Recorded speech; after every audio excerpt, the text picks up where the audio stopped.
Porter-Williams. Mr Speaker, helpful as ever you are, Mr Speaker. I, like the previous speaker, have just gone through my notes and disqualified a few of them. So rather than being the last speaker tonight, there may be one or two people that follow me.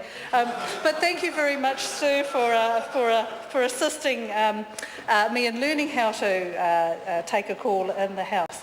So, Mr Speaker, we are speaking on the Register of Pecuniary Interests of Judges Bill, and I do acknowledge the work that you have done, Dr Kennedy Graham, on this bill. It is important that when members' bills come before the House, because they come with the hard work and all the emotional attachment that goes along with wanting to have a specific piece of legislation in your name passed by the House. For reasons that I will go into shortly, we are not supporting the bill, and there are many reasons that we did support it through the first reading, but through the submissions made to the Select Committee, it has become apparent that there are many things that are problematic with the bill that require us not to be in a position to support it. So the purpose of the bill, Mr Speaker, is to establish for the judiciary, a register of pecuniary interests, requiring them to make returns, just as Cabinet Ministers and Members of Parliament currently do. And there are some key principles that underpin this bill, and they're principles that I want to speak to. One of the principles is the confidence that's required in the judiciary through the transparency under which they operate. And my colleague Jacinda Ardern talked about transparency when she spoke a little earlier. And it's interesting to note that we have slipped in the world ratings around transparency. It is something that we did have as first place, and now we are second. It is an important issue, I think, Mr Speaker, because it speaks to the heart of what has been a lot of discussion in this House in recent months around how we conduct ourselves, around the ability of the public of New Zealand to have confidence in its executive and its members of Parliament, and through this particular bill and its judiciary. One of the other principles that I want to talk about is the reduction of the possible conflicts of interest, or the perception of those conflicts of interest. And thirdly, one of the key principles I think that supports the development of this bill is about the accountability to the New Zealand public. So just getting back to the principle of transparency, in this respect, it pertains in particular to the issues of financial or pecuniary interest.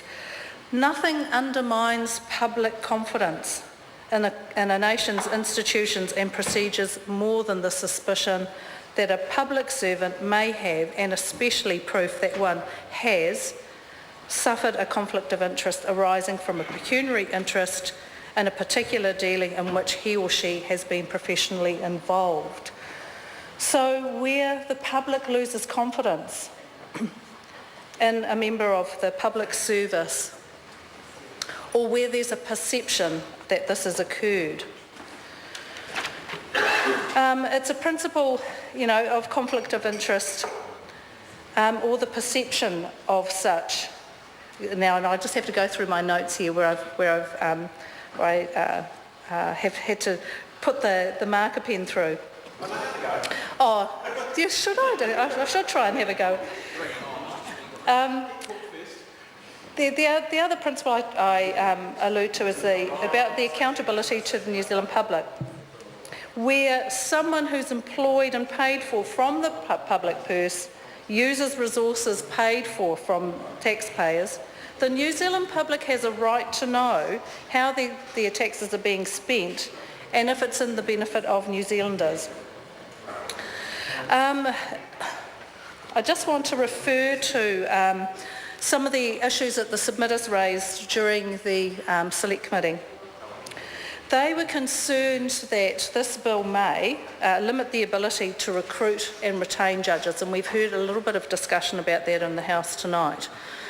They were also concerned of the impact on the privacy of the judiciary and their families, and I believe that the member from the other side of the House, Jackie Dean, made a really valid point that often judges are in front of, people come to court in front of the same judges on several occasions, and that familiarity, when people have a judgment against them that they're not entirely happy with, some people do tend to take matters into their own hands.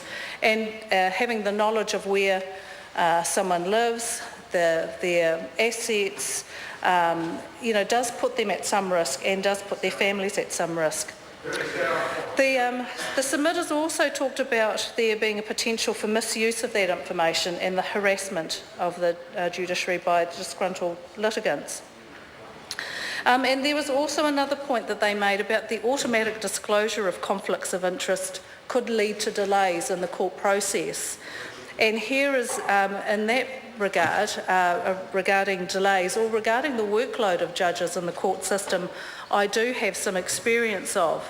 And I'm aware of district court judges, for example, who were concerned over the volume of cases that were presenting before them in a specific family violence court in West Auckland, and the amount of work that they were having to deal with in the case that I know of were up to 65 cases in a day, which is an extraordinary workload.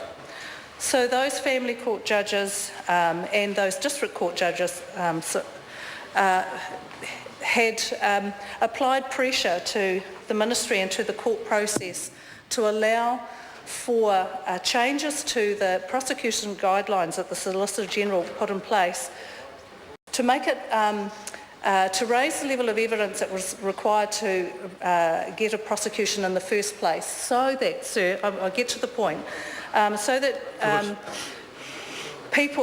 the level of evidence that was required meant that a prosecution had to be fairly certain of being secured before an arrest could be made. What that did, Mr. Speaker, was it reduced the number of arrests, thereby reducing the number of people going through courts. Now, I'm drawing a fairly long bow here, but what I'm saying is that district court judges... Thank you. We're only a couple of minutes left to go, so, I'll see us through to the end here. Yeah. What I'm suggesting, sir, is that we have already got district court judges who are under some pressure of workload. So the possibility is that through this process of requiring to state potential conflicts of interest could add potential delays to the court process. Considering we are getting close to the end of the evening, I shall take the opportunity to just summarise some of the key matters that are concerned with this bill. The Law Commission didn't recommend changes to this particular process. The potential impact on the privacy of judges and their families has got to be taken into consideration. There is the potential to add time and delay and therefore costs to the court.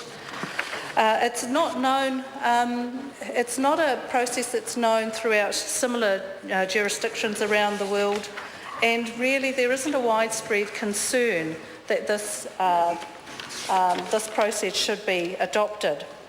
So with very few cases where this has been an issue, and Saxmere Wilson case seems to be the one that is cited, there is little evidence, sir, that this is a widespread or even a minor concern, and it does appear to be inconsequential.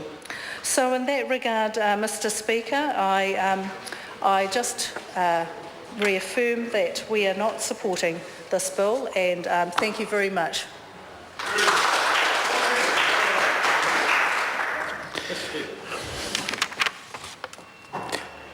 This debate is interrupted and is set down for resumption next sitting day. The House stands adjourned until 2 p.m. tomorrow.